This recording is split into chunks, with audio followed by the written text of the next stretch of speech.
Have you ever opened up to someone you were dating, only for them to lose interest? What happened? Instead of finding a partner they like, people often imagine their partner is the person they're looking for. When you open up, it shatters the illusion. You aren't the person they imagined, so they move on.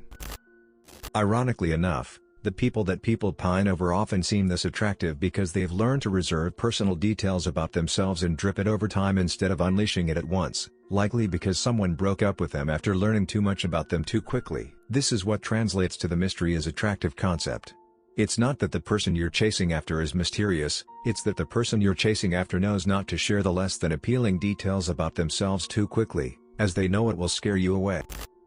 That makes it even more important to open up about important topics early in the relationship, so the love can be built on the person you really are instead of the person she/he imagines you to be. Dropping a big truth or secret down the road can seriously damage a relationship.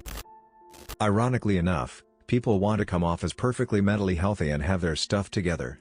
They want to hear their partner's insecurities, etc. as a way of building trust. But our dumb brains don't work that way. The easiest way to get somebody to like you is not to do them a favor, but to ask them for one. For some reason, that puts the reciprocity deficit on you, and they'll like you more because of the implied fact you'll do them a favor in return at some point. Sorta kind of the same thing goes for a relationship. The easiest way to get a potential partner to trust you is to share some insecurity of yours with them first.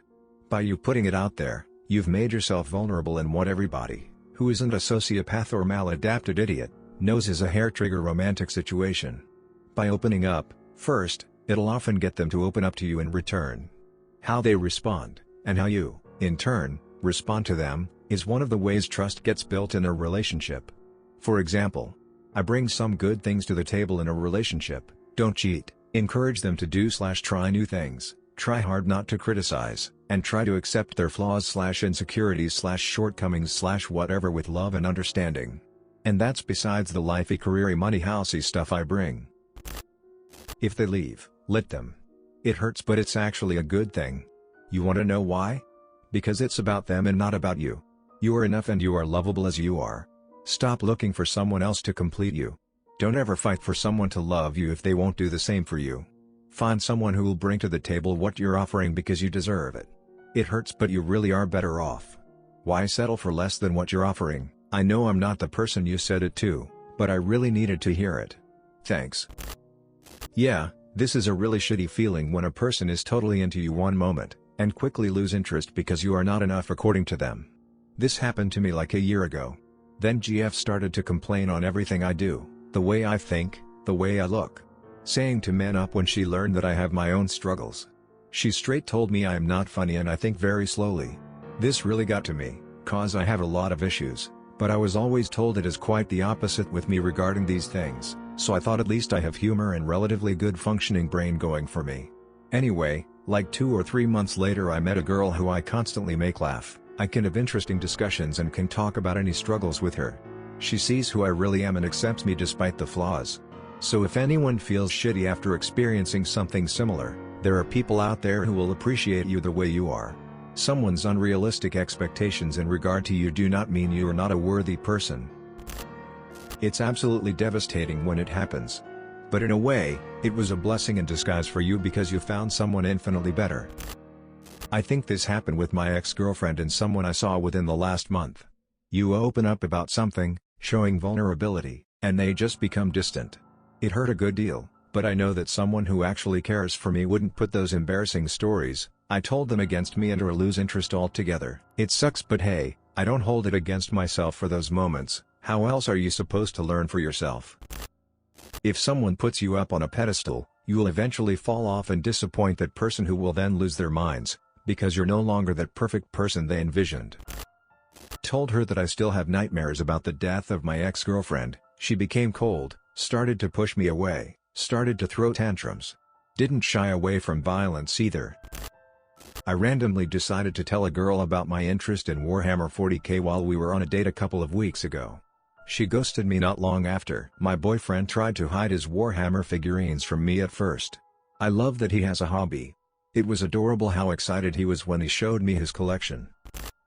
I was sexually abused as a child. She wanted me to be more emotional with her. It's very difficult for me to let people in. Finally opened up to her. She was initially supportive, but within 2 weeks, "It's not you, it's me." A year later I get couple text messages from her new BF letting me know what he thinks of my abuse. Wasn't pretty. Yeah, I feel like my last breakup happened after I had a bad panic attack at her house.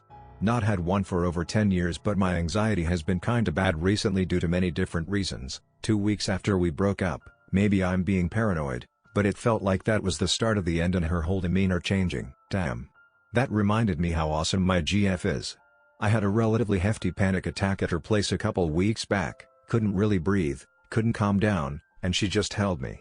That was the first time anyone ever saw me like that, and despite not really knowing what to do, she handled it like a champ.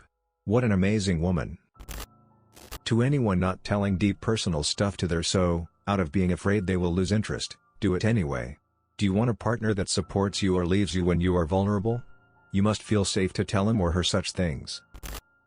The reason I asked is because this just happened to a friend of mine, and I've been reading about a lot of stories about dudes experiencing the same thing. Basically, they become emotionally vulnerable to their GF or a girl they're dating and she completely losing interest. This has got me thinking that a lot of toxic masculinity is reinforced on men by a woman's sexuality, because they know it turns some women off if they act emotionally weak or outside of those traditional masculine boundaries. In case anyone thinks this is just an opinion, more psychopathic men tend to receive higher attractiveness ratings from women. The lack of preference for antisocial traits may suggest that if they are contributing to appearing as an attractive mate, they may be doing so through derogating and dominating potential rivals rather than generating direct appeal. Criminal and antisocial men have more sexual partners and have sex earlier. 23 studies demonstrated a link between various forms of antisocial and criminal behavior and greater sex partner count, including delinquency, violent offenses, various offenses.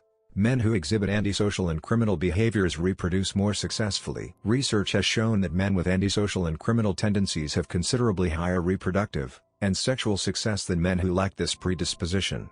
In one study, antisocial men only represented 10% of the male cohort, but yet fathered 27% of the babies in that group. Another study investigating the links between criminal behavior and reproductive success found criminal men were more likely to have more children with lower commitment, as they were more likely to have multiple children with multiple women. 39% of hospitalized male psychopaths had consensual sex with female mental health staff. The malingerers were significantly more likely to have a history of murder or rape, carry a diagnosis of antisocial personality disorder or sexual sadism. Were also significantly more likely to be verbally or physically assaultive, require specialized treatment plans to control their aggression, have sexual relations with female staff. 39% had such consensual relations with female mental health staff, deal drugs, and be considered an escape risk within the forensic hospital. It has been conclusively proven that women select sexual partners who display behaviors that most would consider constitutes toxic masculinity. Thank you for watching. Did you like Moogly TTS voice?